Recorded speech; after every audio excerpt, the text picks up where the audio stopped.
To avoid Sri Lanka being categorized as a rogue state like North Korea in future, I think we have to look into the matter of these oil spills, fires, and engine troubles that are frequently occurring on the ships around the country due to the large claims made from these companies that own these shipping ships and who have no option but to pay the compensation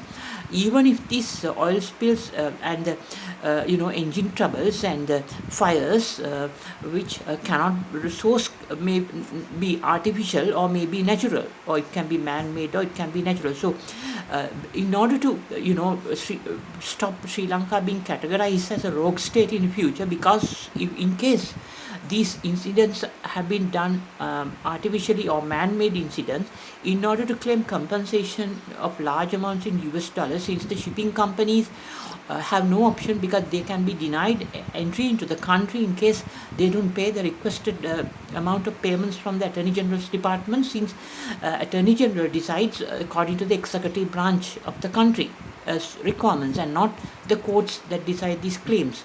And subsequently, the shipping companies claim this money from the Lloyds Shipping Registry in London. So I think now when we look at this situation, what is important is for Sri Lanka. Now we can see the recently, I think about one day back, Sri Lanka received US dollars 3.6 million as part of the first claim of US dollars 40 million from the express ship owners. So now this amount to be distributed through the coordination of the Attorney General's Department, Auditor General's Department. For what purpose do we need the Auditor General's Department is questionable, because and the Ministry of Fisheries and I think the government agents in the Gampaha district and perhaps in Colombo district and also Kalatura district. Even though there seems to be a very structured, good coordination mechanism for these payments, these payments and even though they help to meet the day-to-day loss of income to the fishing community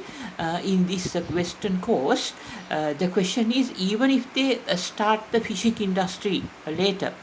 since the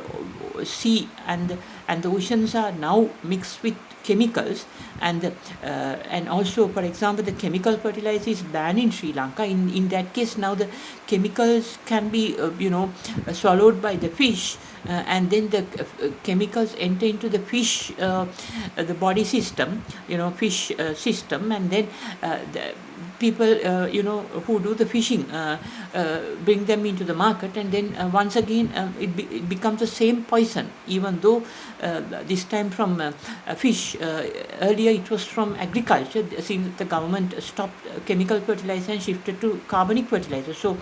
the problem is the government doesn't have a policy about here. The government must clearly say whether Ministry of Fisheries, Mr. Kanchana, must clearly say whether the fishing folk must be allowed to fish in this area or not, because the same risk as use of earlier the chemical fertilizer for agriculture is there if fishing is allowed to continue. That issue is not addressed by the government, and this is a major concern, because one wonders the government's credibility. This way, Sri Lanka could be termed as a rogue state very soon, because if the government is not concerned about the people but just want US dollars to cover its import bills and other matters, well, that government is not going to make Sri Lanka a better country, but Sri Lanka could become like a rogue state like North Korea very soon in that case.